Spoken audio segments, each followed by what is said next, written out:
educational and research inter-university grassroots platform that offers intensive study courses, seminars, special programs, and research initiatives that address the materialism running through contemporary science, philosophy, art, mathematics, design, architecture, and politics. SMR was founded by the Center for Philosophical Technology at Arizona State University, the Institute of Social Sciences and Humanities Skopje, the Department for Architecture Theory and Philosophy of Techniques at TU Vienna, and the Critical Inquiry Lab at the Design Academy Eindhoven, and serves as a global hub for education, research, and experimentation at the intersection of the humanities, social sciences, creative fields, and the STEM sciences.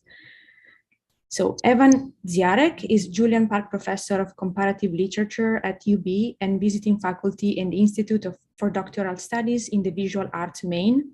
Most recently, she co-authored with Rosalind DeProse, Arendt, Natality and Biopolitics Toward Democracy, Democratic Plurality and Reproductive Justice, a book awarded Book Prize of Symposium, Canadian Journal for Continental Philosophy. Her other books include Feminist Aesthetic and the Politics of Modernism, An Ethics of Dissensus, Feminism, Postmodernity and the Politics of Radical Democracy, The Rhetoric of Failure, The Construction of Skepticism, Reinvention of Modernism, and several co-edited volumes. Her interdisciplinary research interests include feminist political theory, modernism, critical race theory, and algorithmic culture. And the title of our talk today is A New Logic of Digital, Racial Capitalism, an Intersectional Approach. Well, thank you very much for this introduction. I have to admit that this is a new project for me, which stems out from an attempt to respond to Arendtian kind of imperative, namely to think about what we are doing. And it seemed to me that algorithmic condition is one of the things that we need to think about, and the way that it intersects with numerous cultural, political, and economic activities. So, in my last sort of piece, I published piece on digital wordlessness. I proclaimed that our relations to the world also involve phenomenological engagements and perceptions and being in the world, modes of communication, political activism, but also capitalist and work relations. So this is my attempt to come to terms a little bit, or try to understand this this last problem. But I will begin with entertainment. So recently, flipping through the titles of new Korean dramas available on Netflix, I have to admit I'm a huge Korean K-drama fan. I selected a 2017 show called Revolutionary Love and automatically received information from Netflix predictive algorithm that this choice constitutes a 75% match with my Netflix user profile. To be sure, Revolutionary Love is not the greatest show. In fact, it goes out of its way to downgrade its cinematic exploration of social conflicts and damages of capital into a goofy romantic comedy. But precisely because of this tension between brutally honest presentation of the ravages of capitalism in everyday life and the stupidity of the comic relief, Revolutionary Love is more interesting to me than other 90% matches suggested by Netflix. The show exposes multiple ways the economic exploitation of paid labor, discipline, and coercion is supplemented by criminal violence and lawlessness of a Korean-style capitalism.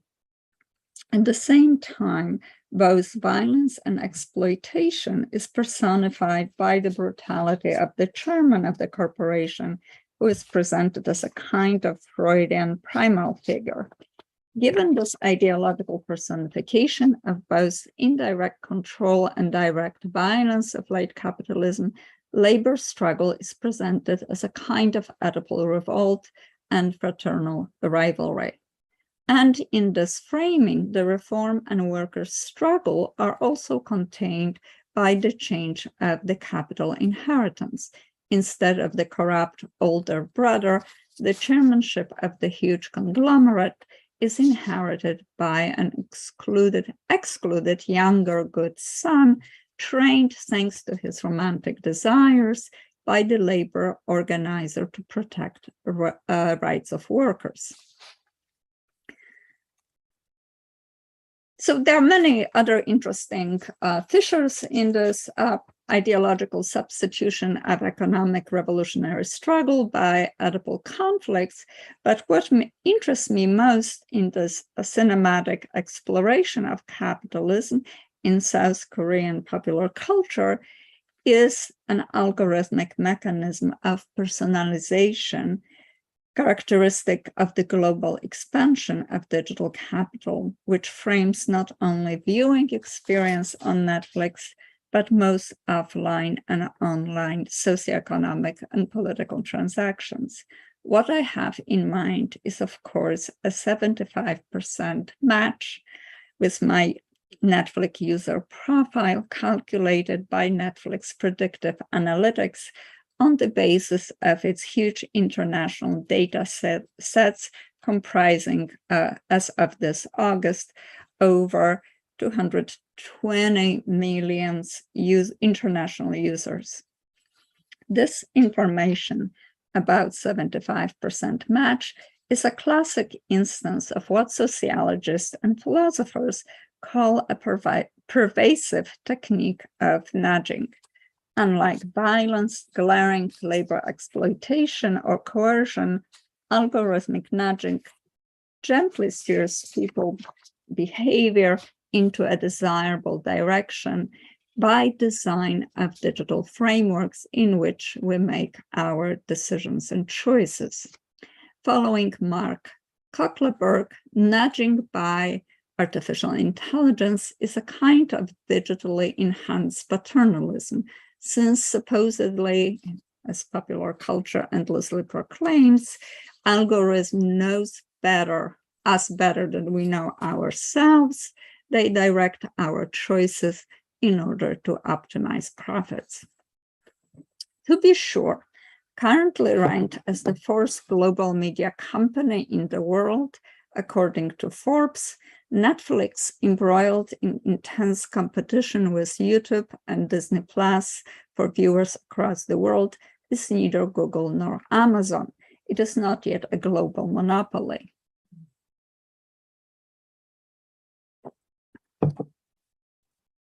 It pales with Google's planetary domination of information amounting to 87+% of the market for internet search.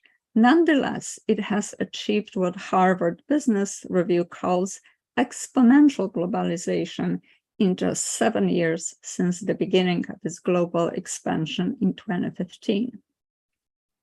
The streaming of revolutionary love on Netflix presents, therefore, the contrast between a more familiar Oedipal narrative of workers' protests against the harms inflicted on everyday life by late capitalism on the one hand, and algorithmic personalization, and enabling the targeted advertising and profiling of users on the global scale on the other.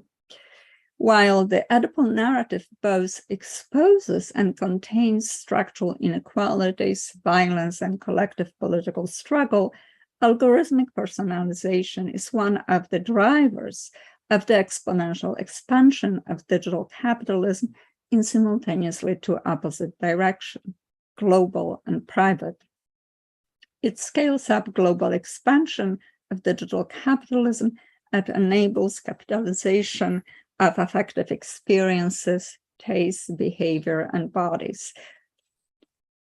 Available thanks to global digital technologies, the cinematic content of the film still acknowledges the existence of class conflict, direct and indirect violence, exploitation, desire, and collective agency, even though this acknowledgement is heavily restricted. By contrast, targeted algorithmic recommendations, an outcome of machine learning predictions, is a key mechanism of capitalist accumulation and expansion. Because most conspicuous algorithmic predictions appear as nudging recommendations, which users are free to ignore, they habituate us to the detrimental and often unknown effects of the ubiquitous algorithmic rankings of individuals in diverse domains of socioeconomic and political life. As we know, and yet still collectively disavow, the racially discriminatory algorithmic rankings, classifications, and automated decisions are used in all kinds of sorting of applications for jobs and hiring practices, in the decisions determining differential access to financial capital, such as low interest or predatory loans, mortgages, in the admission to the universities, in the predictive policing of poor neighborhoods and state borders, in the criminal calculations of criminality and recidivism scores, in the distribution of social benefits, and so forth. In all of these cases, a 75% match no longer functions as a recommendation, but rather as a black box, consequential negative decision about people's life chances and opportunities, which restrict or exclude their access to wealth, care, and social benefits, as well as to jobs. To anticipate the argument of Gargi Bhattacharya in her influential book, Rethinking Racial Capitalism, we counter here algorithmic automation and augmentation of already differential discriminatory access to labor and to means of social reproduction. Such algorithmic ranking and automated decisions are indicative of new regime of capitalism itself, variously called digital cognitive data platform or surveillance capitalism. And I think this cluster of terms is not exactly synonymous, but it kind of shows us the configuration of this new economic logic. No matter how this new form of capitalism is understood, it depends, first of all, on commercialization and privatization of new digital technologies, including digital platforms, big data analytics, artificial intelligence, and so forth. By ruining early promises of internet to increase public access to knowledge, participatory democracy, and collaboration, this annexation of digital technologies by capitalism intensifies inequality and speeds up globalization and neocolonialism. Although dependent on computational technologies and artificial intelligence, it is digital capitalism, I would claim, that subordinates the use, the design, and economic investment in these technologies. Thus, investment in the autonomous cars, especially in the US, trumps the investment in public transport, the investment in facial recognition technologies for racialized surveillance and border control takes priority over programs that would assist struggles against socioeconomic disparities on the globe. In the last resort, the capitalization of the new technological affordances also reconfigures space and time and social relations according to the efficiency and unimpeded accumulation of capital. Such subordination of digital technologies to the global expansion of capitalism in the 21st century, however, is neither inevitable nor complete. despite all the claims about technological determinism, exceptionalism, which means that these technologies should be exempted from all legal regulation, or tax solutionism, which proclaims that AI is for the good of mankind. Because technologies, including digital technologies, are not neutral, but means of social, political, and economic domination and struggle, there is a possibility, as this event exemplifies, of different employment and, more importantly, different design of digital technologies toward different political and social ends. In fact, as Javier de Rivera writes, the first principle of resistance to digital capitalism consists in the political turn, that is, in reclaiming tech development for political decisions and collaborations. Given the claim that capitalization of digital technologies, though a historical fact, is neither complete nor inevitable, big tech by itself does not provide a sufficient explanation of the rise of digital capitalism. As many writers observe, its spread is facilitated by the hegemony of neoliberalism, with its growing emphasis on the regulation, privatization of public goods, and the intensification of economic and racial inequalities. As Arrighi, among others, argue, such legal deregulation is further undermined by the growth of transnational global corporations, which weaken the political and legal apparatus of the states. This has prepared the ground for the global monopoly of digital corporations. The capitalization of the new technologies is also accelerated by the rise and fall of financial capitalism, leading to the fusion of financial capitalism with platform capitalism. As Rivera puts it, digital capitalism is the result of a structural alliance between financial and technological elites, in which the former have gradually lost their hegemony in favor of the latter and affirm their dominant position. In other words, where digital capitalism assumes hegemony over economic capitalism, over financial capitalism.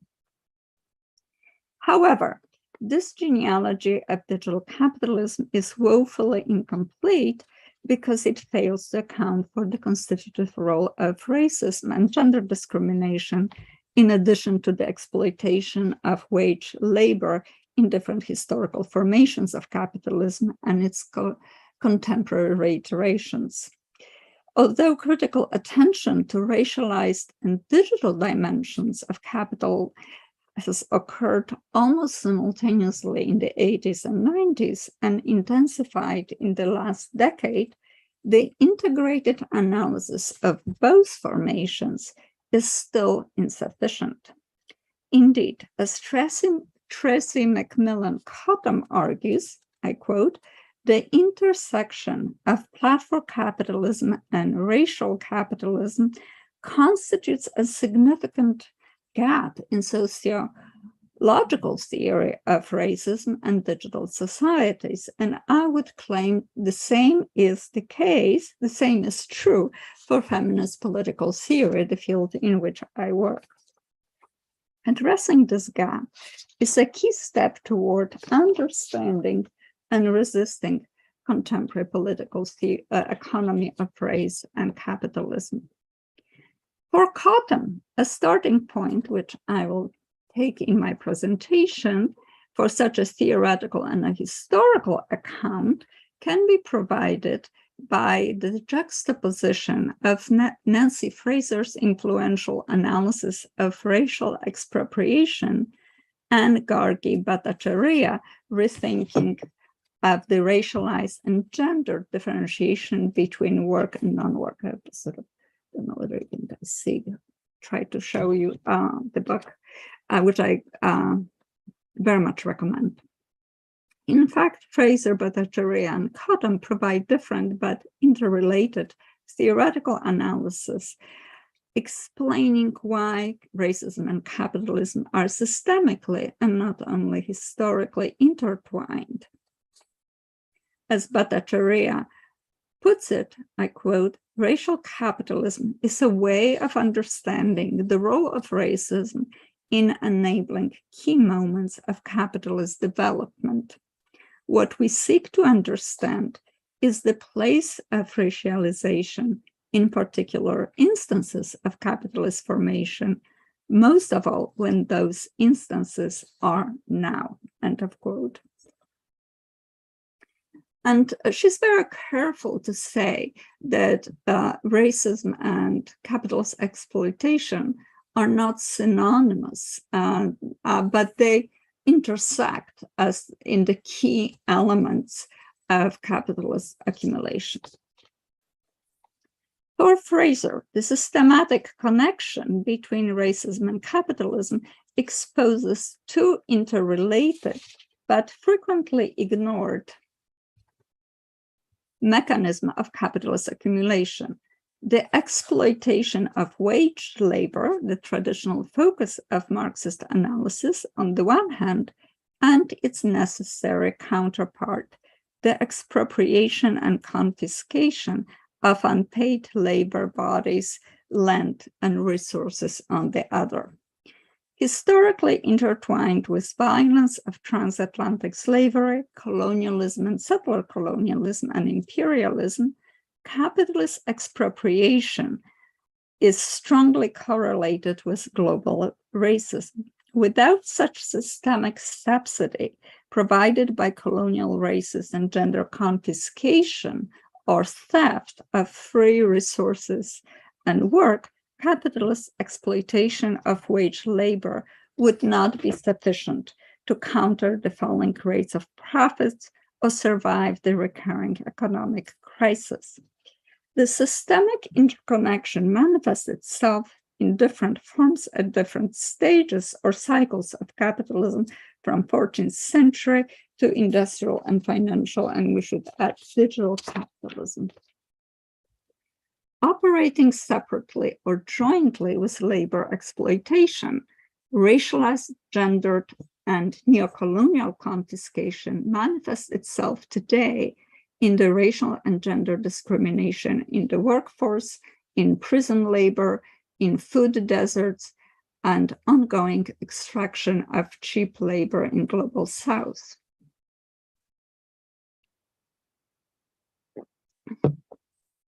According to Fraser, this division between exploitation of paid labor and the confiscation of unpaid resources, land, and activities has been sustained politically through the legal distinctions between free and enslaved peoples, between citizens, legal and illegal immigrants, as well as by practices of segregation and criminal law.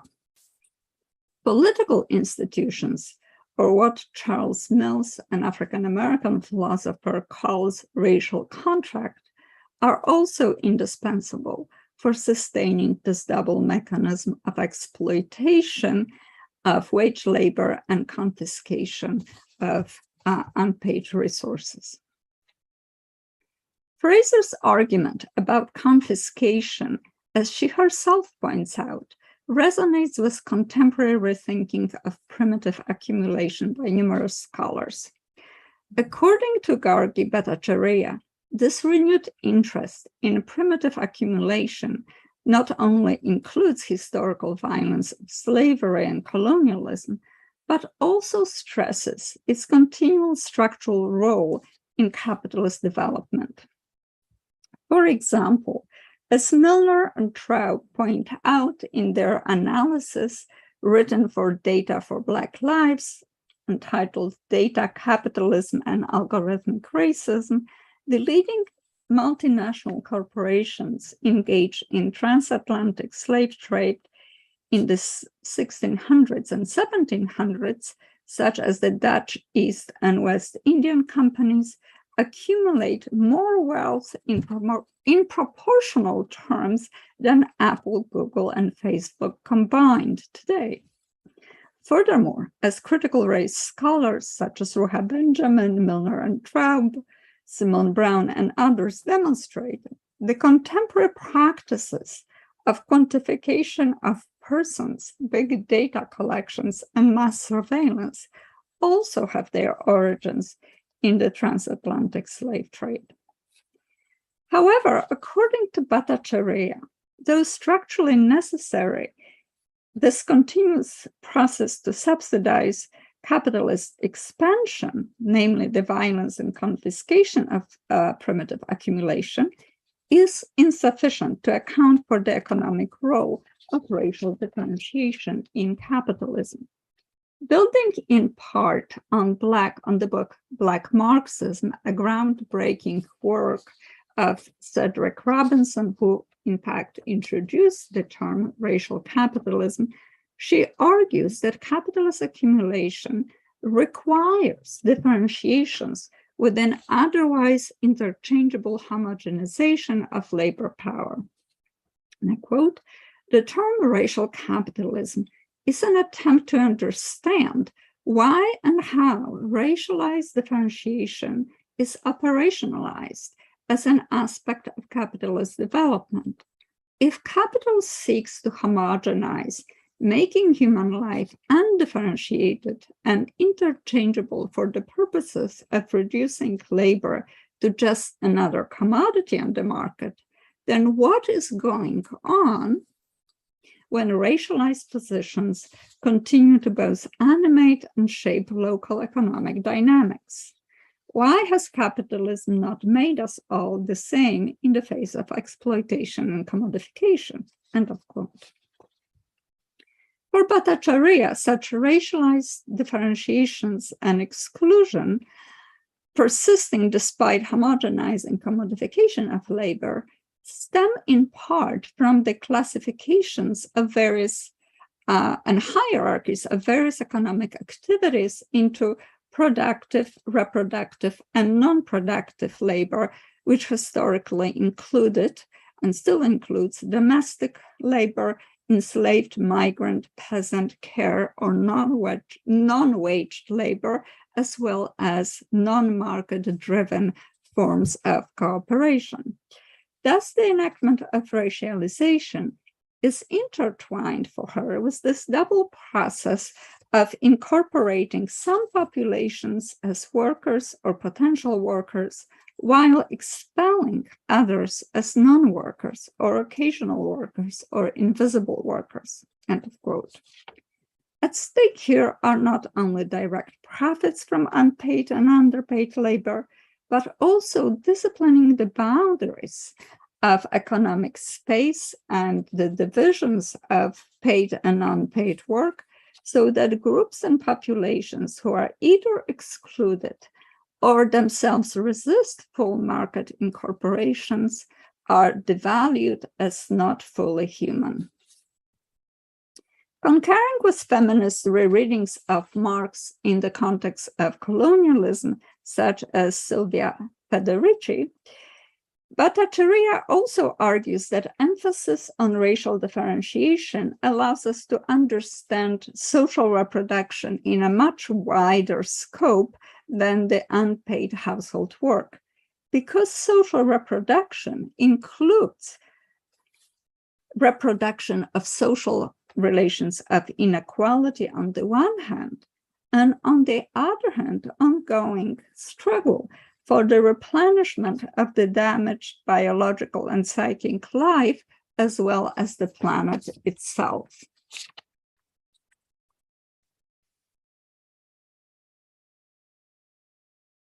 Such violence of primitive accumulation and the crisis of social reproduction produces spaces of underdevelopment, necropolis, and economic deserts within and beside capitalism. Like Fraser, Bhattacharya stresses the key role of legal and political institutions in this process, but points out to its dialectical counterpart, namely to the suspension of legality in the spaces of underdevelopment and resistance to the market in order to characterize these spaces and their inhabitants as chaotic, unruly, criminal, and dangerous. To anticipate, in the context of digital capitalism, such devalued activities and persons, the disciplining of such devalued activities and persons leads to the intensified digital surveillance and subjection to predictive policing, as well as to the state and mob violence. Since from the outset, colonial and gender inequality are embedded in the historical development of capitalism, they are neither new feature nor the glitches of digital programming. Rather, the question is whether digitalization of racial capitalism represents a new stage and in what way. Without entering this debate directly, I tend to agree with the arguments that this fusion of racial and digital capitalism is a kind of new formation, though still deeply dependent and conditioned by global and local histories of violence and dispossession. As Bhattacharya claims, I quote, racial capitalism includes sedimented histories of racialized dispossession, but is never reducible to those histories. There are new and unpredictable modes of dispossessions, end of quote, that emerge in the context of these histories, and this is also true for digital capitalism. Although missing in most leftist critique and both leftist critique and liberal critiques of digital capitalism, for example, in Javier Rivera, otherwise excellent 2022 article, A Guide to Understanding and Combating Digital Capitalism, and that's an example of the leftist critique, or Shoshana Zuboff's work, Surveillance Capitalism, which is an example of a liberal critique. This interconnection of digital capitalism, white supremacy, and global expansion is indispensable for the analysis and contestation of capitalism in 21st century. And I have to admit that it is far easier to point out these blind spots in the contemporary accounts of digital capitalism than to provide a more integrated analysis, which in fact requires a collaborative effort, ongoing collaborative effort. So in the remaining part of my presentation, I will try to do both, point to these blind spots on the one hand, and at the same time make some preliminary suggestions about racialized character of digital capitalism by drawing on this notion of algorithmic racism elaborated by critical race scholars. The main question that I would like to pose for our discussion is how racial capitalism enables us to rethink digital logic of accumulation on global scale. As Milner and Traub point out in Data Capitalism and Algorithmic Racism, almost everyone agrees that digital capitalism is an, I quote, economic model built on the extraction and commodification of data and the use of big data and algorithms as tools of exploitation. In a way, the extraction of unpaid abilities, capacities, and activities associated by Fraser with racialization and colonialism no longer merely subsidize paid labor, but in fact becomes the dominant and homogenizing dynamics of digital capitalism. However, by focusing only on this homogenizing dynamics, we fail to account how racialization and gendered logic and of differentiation persists in such a way that this new economic regime drastically increases, I quote, inequalities along this usual feminist mantra of race, class, gender, and disability. By drawing on previous discussion of Bhattacharya and Fraser's work, I would argue that digital capitalism reinvents accumulation of wealth by generalizing economic mechanism of neocolonial gender and racial difference, that is, by automating confiscation or theft of unpaid activities and resources on the global scale. What I have in mind, of course, is the extraction of the so-called free data from the billion of users' interactions with social media, digital platforms, internet searches, and so forth, none of which counts as wage labor. This extraction and confiscation is the common denominator of digital capitalism. If this is the common denominator of digital capitalism, then what about the processes of racial and gender differentiations propelling those inequalities of race, class, and disability? These are performed, I would argue, by the often black box and relentless algorithmic profiling, ranking, classification, and hierarchies of populations and individuals, which constrain, facilitate, or block altogether access to the labor market, social benefits, and means of social reproduction. Invented first by Google and now perfected by all digital corporations, such confiscation of data and algorithmic profiling also not only generates profits directly, but also adds new mechanism of exploitation of wage labor. In the global networks of production, service, and supply economies, from warehouses to the universities, paid work is governed by dehumanizing optimization of performance dictated by corporate algorithmic metrics. This in turn leads to a new distribution of paid, underpaid, such as gig economy, mechanical turkers, the work of annotating of data, outsourced to global south, and unpaid activities, such as leisure, all contributing to the accumulation of wealth.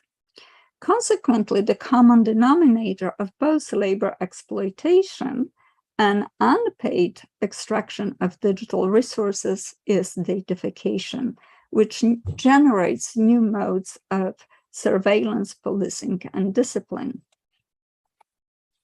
Because racial capitalism is built on the economic model of commodification and extraction of data, its confiscation becomes a new global economic imperative, which Shoshana Zuboff calls the extraction of free behavioral surplus.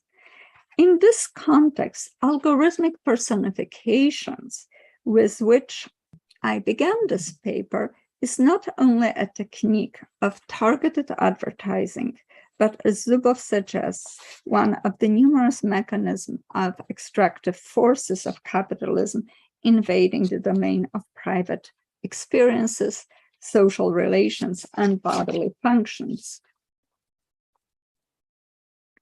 Most leftist and liberal critics of digital capitalism are very eloquent about this datafication and commodification of users. For example, Javier de Rivera writes that, I quote, "In the long run, we, the users, become an asset to be monetized by selling access to our minds to commercial companies and political operations," end of quote. And in a way, this is true. Yet by saying that all of us have our minds colonized by digital economy in the same way, these critics both refer to and disavow a neocolonial character of digital capitalism.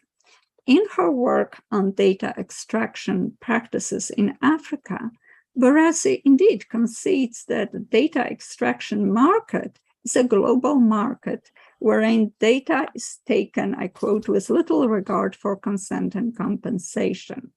This market has rapidly grown. It is valued right now at over $2 billion, and it is expected to reach close to $5 billion in 2027. But the key difference is that racial and digital capitalism produces new gender and neo-colonial hierarchies of power and knowledge between those who have economic, political, and cognitive capital to design algorithmic models and communities subjected to unregulated decisions. Consequently, racial, gender, and neo-colonial exploitation not only shape the collected data sets used for machine learning, but also persists in the very mechanisms of the compelled confiscations, not only of user capacities and activities and interactions, but also continued extraction of minerals necessary for the production of hardware and so forth, as well as in the concentration of cognitive capital and private ownership of digital technologies.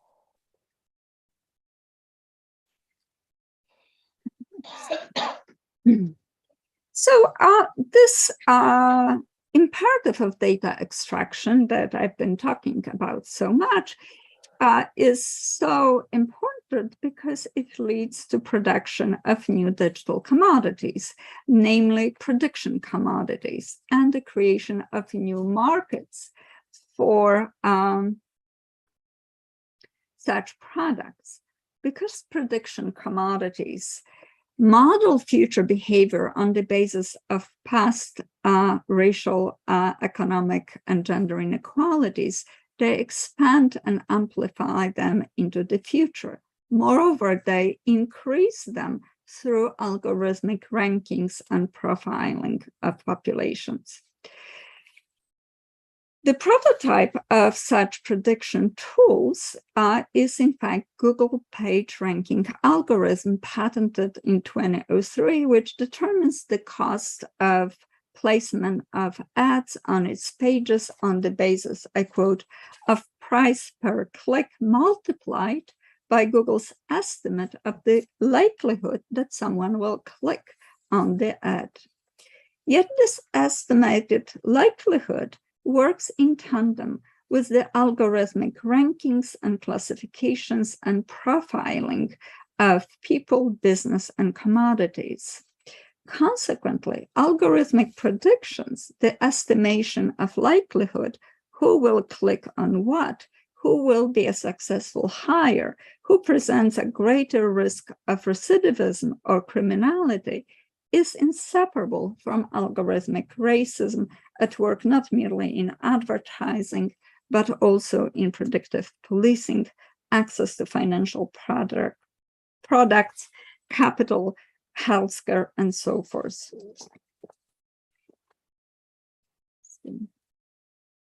Anticipating human and non-human action, such algorithmic prediction products intertwined with algorithmic racism are traded on a new marketplace for behavioral future markets, according to Zuboff, in which every business, financial institution, and the majority of governmental and nonprofit organizations, including schools, hospitals, immigration, and police, participate. As Rivera points out, these new markets are managed by digital platforms, which scale up their services exponentially without significantly modifying the conditions of productions. And I quote Rivera, it's a very important point, that capitalism is improving efficiency of its system of value extraction through digital markets. unlike traditional companies' increase of profits, which depend on the investment in production, hiring, and management, end of quote, digital platforms, once successfully launched, can scale up exponentially their operations on global scale by investing only in the improvement of technological infrastructure. Hence, the staggering growth of profits exceeding 1 million per hired employee. That's the statistics provided by Food Jones and Jones in 2017. Because of these exponential profits of global monopoly, digital platforms become the privileged targets for financial capital. As a result, the digital logic of accumulation both absorbs financial capitalism and enables it to overcome its crisis. And this alliance between financial and digital capitalism is once again reliant upon structural and overt racism embedded not only in platform designs, but also in users' interactions.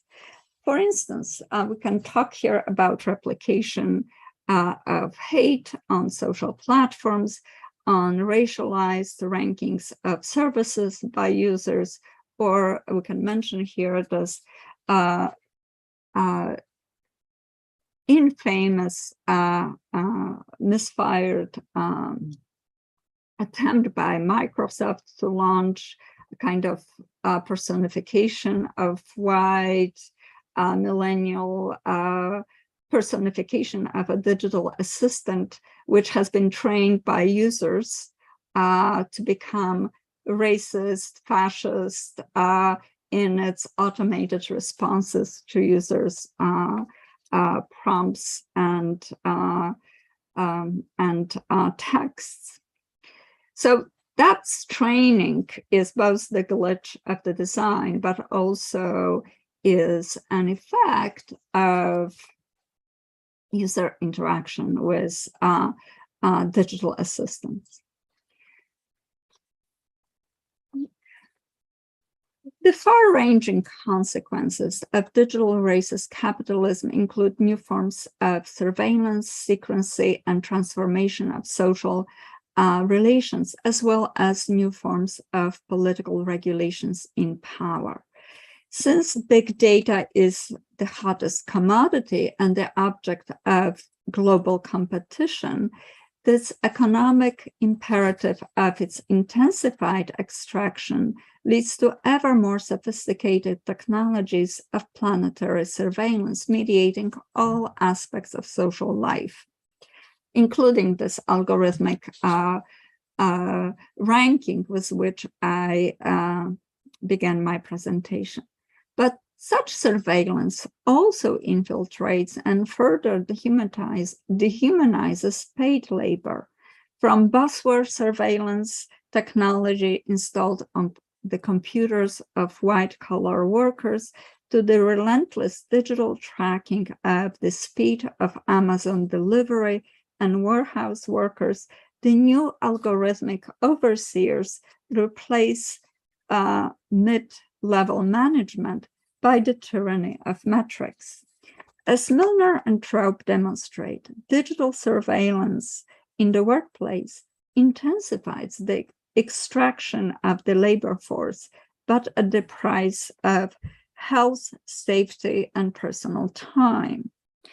Consequently, such automated standards of performance not only dehumanize workers themselves, but also compromise the quality of the care and service to the customers in healthcare, cutting down, for instance, time that a nurse would spend with a patient, in teaching, or universities where the number of publications or citation indexes become numerical proxies for the quality of thought.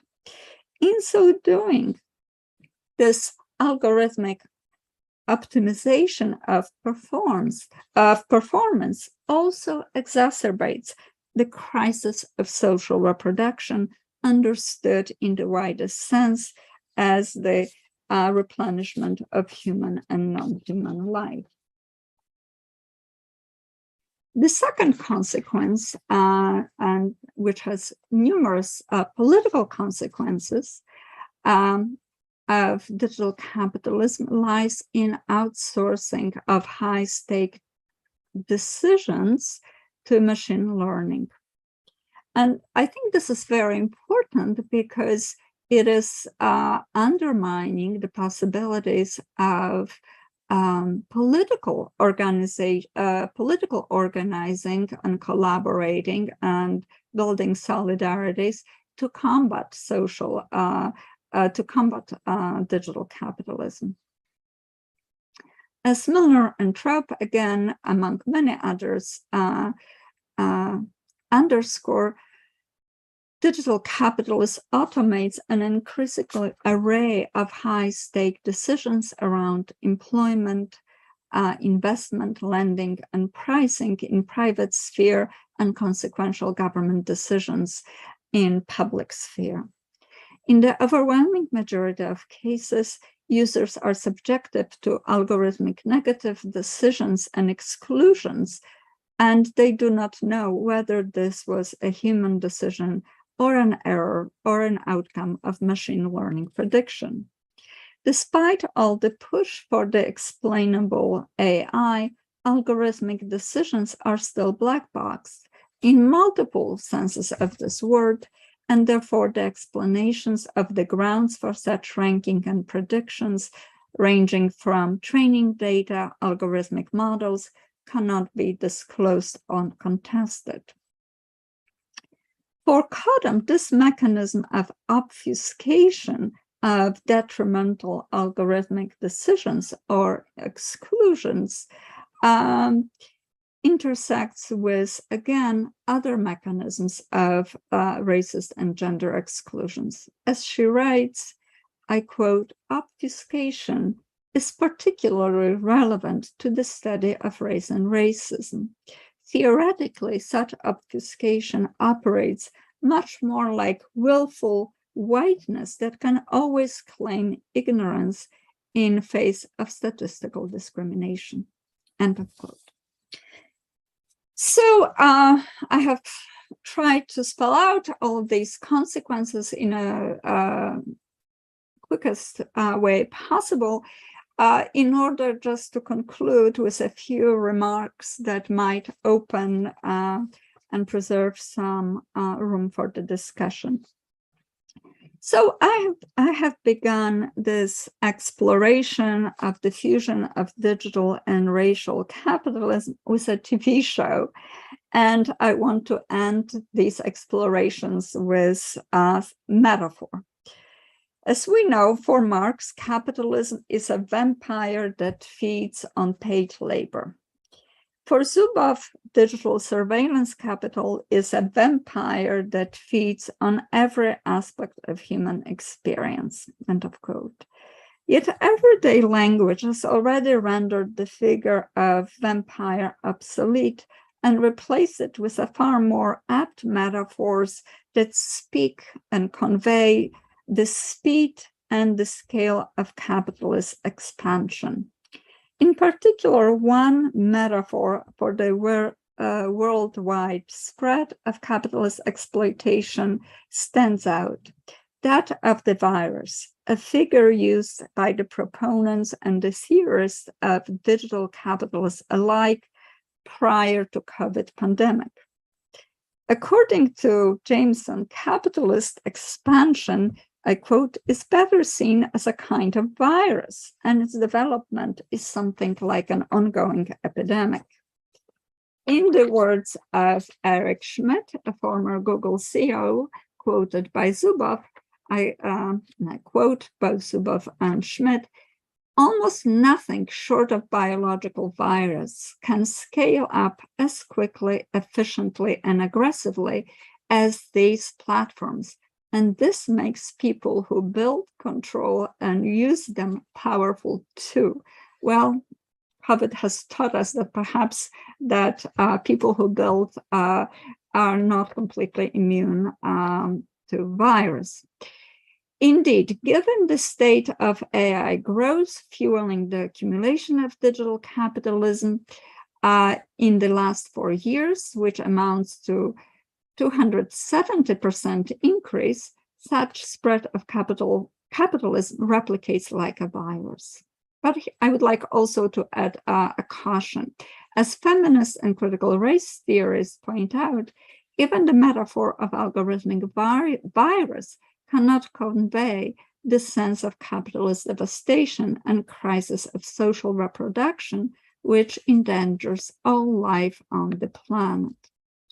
And this is not meant, these metaphors are not meant to encourage or increase resignation in the face of such replication, but rather to underscore urgency for continuing political mobilizing, building alliances, and imagining new means of confrontation and resistance against racism and digital capitalism.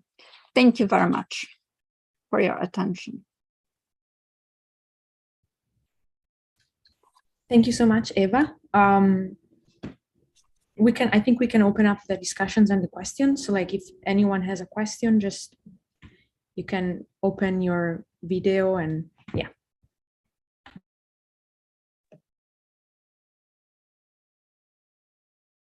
Hello, my name is Dimitar Ilchev. I would like to ask you something. First, at the end of your speech, you mentioned that the digital capitalism experiences an exponential growth in the past years and decades. Do you think that at certain point the demand for its services and the market will saturate, so that growth is going to slow down and be similar to other services like finance and marketing, etc., or that in the near future it will continue to grow rapidly? Well, capitalists bet on the second option, that it will continue. That's why to grow rapidly. That's why you have this massive investment from governments, from financial capital, from military in building new digital technologies, smart Internet of Things, etc., etc. And that's why we have this ideology of digital solutionism, that we need that because it's for the benefit of the mankind and we'll solve climate change crisis and this and this and that. Whether this will be the case, it remains to be seen. And, I don't want to play the game of algorithmic predictions, because I still believe in the element of unpredictability in the future. And I think there is a certain collision course between three forces that one does not know how that collision course will play itself out. On the one hand, this exponential growth of digital capitalism bifurcates in the competing emphasis on the increased productivity on the one hand, and in the competition for the attention on digital media, right? So the addiction to digital media, and those imperatives are at odds with each other. That's why you have this buzzword technology monitoring our digital workforce, whether we are not, while working on the computers in private homes, not secretly watching, digital media and so forth. So it's a competing attention for work and addiction, so to speak. And I don't know how this contradiction will play itself out. The other contradiction that I see is digital technologies, digital capitalism, and environmental crisis. It's at each moment of another natural disaster, digital capitalism is put out of work. And how this will play itself out, it's hard to say. Maybe it's the natural climate disaster that will destroy digital capitalism, or will accelerate its further development. So my answer is that I'm not sure, and I would not like to run predictive algorithmic calculation in response to your question, which is an excellent question. This is the unknown. And another question, answer to this question, of course, depends on how we mobilize our limited, dispersed agency in combating both effects of digital capitalism, racial exploitation, and global climate crisis on the other hand. So that's another uncertain variable here.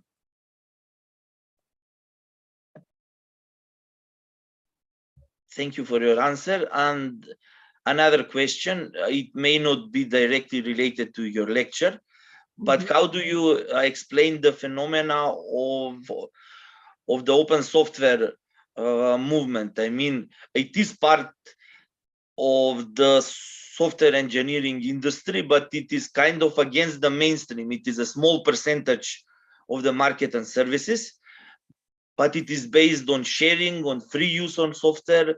It is against profits, and it has been led by some prominent figures from the area. I mean, some of them even established small enterprises to engineer and to sell, I mean, not to sell, to freely share their software. I think it's extremely important. I think that movement is an extremely important and it's a part of resistance. Obviously, it's unevenly stacked against the monopoly, global monopolies of Google's, Amazon's, etc., in terms of the concentration of digital capital, cognitive capital, and resources and money that they have at their disposal. But I think this attempt to deprivatize and create perhaps public, truly public digital commons, as I've heard it described, we need more of that. And definitely it points to the fact that or the phenomenon that I emphasized earlier, namely the fact that this kind of capital domination of digital resources and technologies is not complete. And this is one instance of that case. And we need to do more of this. And we not only need to do more open software sources, but include humanist and non-digital workers and communities in the participation in the design of these types of softwares. So community participation is very, very important in making decisions about what kind of software we actually need and want and can be built. It cannot be just created by engineers and high-tech workers, because we will still have this divide between digital access to digital and cognitive capital on the one hand, between those who know how to code and those who don't. So we need to bridge that divide as well. So I have a lot of hope for that.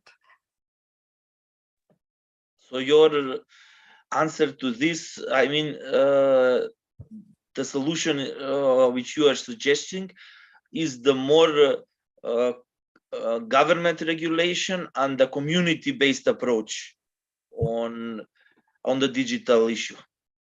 Certainly, those are few of the things. But government regulation, I wouldn't, it cannot be just bureaucratic regulation. It has to be, again, involved communities' involvement in and protest and so forth of what kind of regulation we want. So because governments can regulate this development to equally nefarious ends, as we know. So, but so you are sort of stuck between legalize the deregulation and suspension of all legality and violation of human rights and so forth, including due process and privacy. And on the other hand, it can be regulation, but equally obfuscated regulation. So again, I think participatory democracy is my answer to both.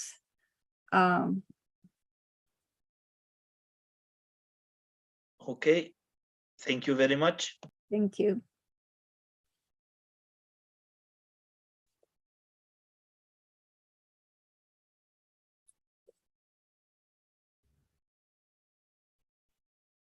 There we go. Yeah, so I have, well, two unrelated questions. So I'll ask one, and then if there's other questions, then I will save that one. So the first one, in a certain general sense, does this new form of digital capitalism allow for both an increase of the extraction of absolute surplus value, in the sense that the working day itself can sort of be dissolved through different modes of, I don't know what you want to say, freelancing, or the fact that the sort of normal space or factory itself doesn't need to exist, so it can sort of be infinitely extended? Do you think this is a possibility? And at the same time, does it have the potential to increase relative surplus extraction, in the sense, in a similar sense, because it's sort of precarious work and bidding work for lots of the market for sort of programming that's being flooded, and that this can also lead to, you know, various capital fixes, to use David Harvey's term, and thus also to sort of discriminating and exploiting cheap labor in different parts of the world, if that makes sense. Yeah. Yeah, it does. Yeah. I think both of these is precisely the interconnection or kind of fluid interconnection of this absolute surplus value, not only from freelancing, but from, all the digital wearable devices. That's not even activity like wearing. And it's frightening for me because it's obviously useful. I want to use it. It speaks to certain needs and desires for like wellness and well-being. But the amount of data that it extracts, that I don't want it to be extracted for it to work. Like I want to count like my level of physical activity, right? But not to sell my data or to give away my data about my brain, heart, breathing, etc., etc. And the instructions come translated right now in 37 languages. So think about the global extraction of this and where it goes. And it's a big mystery, of course. That's part of the beauty of black boxing. So that's the absolute surplus value. And I think precisely comes from that mechanisms that of now digitized logic of unpaid extraction of resources, right?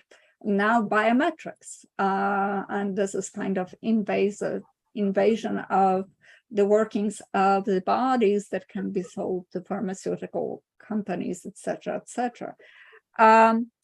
So yes, so that's one modality, but also increasing relative surplus precisely by this, despite all the worries, valid worries about unemployment and replacement of work by automation, right? You mentioned writing on your dissertation or your MA thesis at the universities, in the workplace, in the warehouse.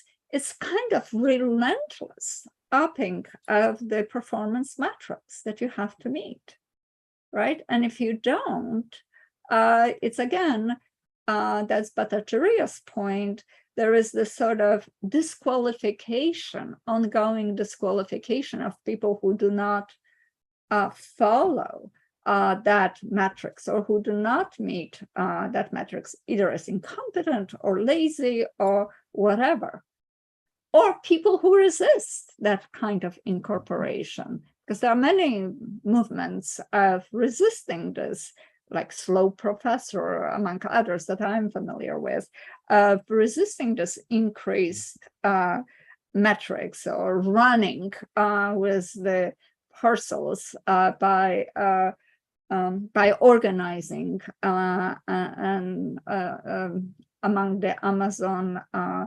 workers and so forth. But again, this resistance is devalued and as form of detrimental activity, to say the least, that kind of impedes the capitalist progress. Yeah. And general well-being, therefore. Yeah, yeah. All right, thanks for that. Are there any other questions?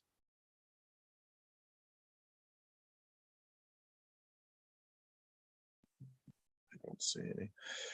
If there's not, then I can selfishly ask a second one that I was that I sort of wrote down, but sloppily. So do you think that algorithms, by automatically filtering out, or do they automatically filter out possible antagonisms, despite preying on antagonisms to do this, that attempt to secure concretized data points, sort of allow us to engage in complex, or allow us, instead of engaging in complex and difficult struggles, to sort of embody a form of algorithmic thought itself, so that it's not simply that you're influenced by, or that there's a particular habitus that's born out of algorithms, but that certain forms of discrimination, certain forms of, I don't know, viewing things are done more algorithmically, naturally by ourselves? Or is that too general and too far of a stretch? And as part of that, is capitalism itself, before any sort of digital age, simply also an algorithm, just not yeah. I think that's a very interesting question, and very pertinent question, because on the one hand, and like many accounts of, it takes us into the accounts of algorithmic power and capitalist control. And numerous scholars emphasize this new model of smart cities, smart technologies, etc., which is based on confluence, right? Kind of, which precisely aims to eliminate friction, antagonism, etc., for the sake of efficiency and speed and efficiency. So, and it kind of incorporates us as agents, monitoring speeds and tracking and efficiency. I mean, think about self-tracking, tracking of services, tracking of deliveries, and so forth and so forth. So we are incorporated into this global traffic, tracking of things. There are numerous technologies of time and space that aim to create this kind of frictionless confluence. Like one of these technologies that I didn't have time to talk about is complex event tracking, which aims to standardize the events in the future.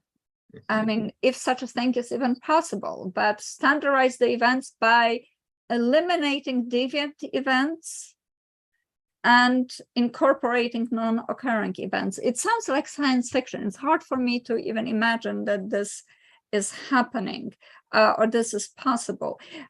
So that's another sort of attempt to expand or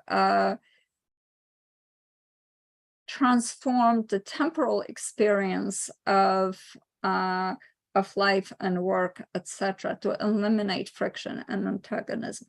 However, what also interests me is that the antagonism does not disappear and is incorporated into the very algorithmic design, like adversarial network.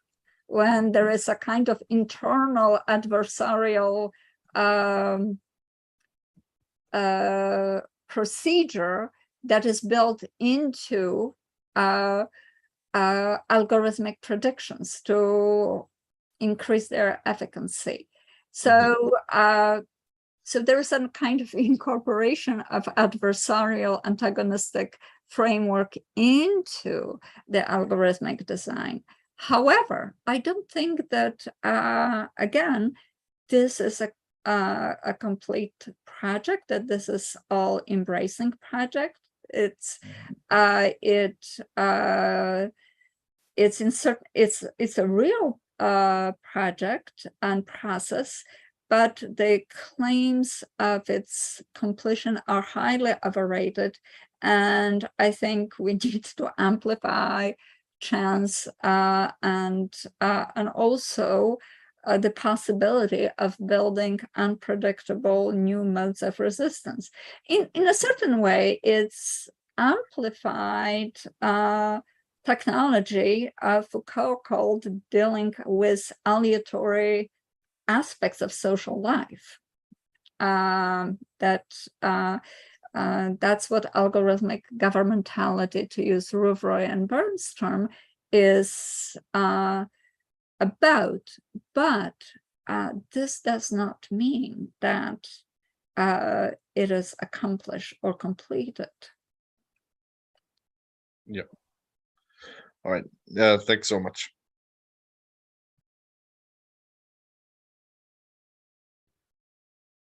Are there any other questions?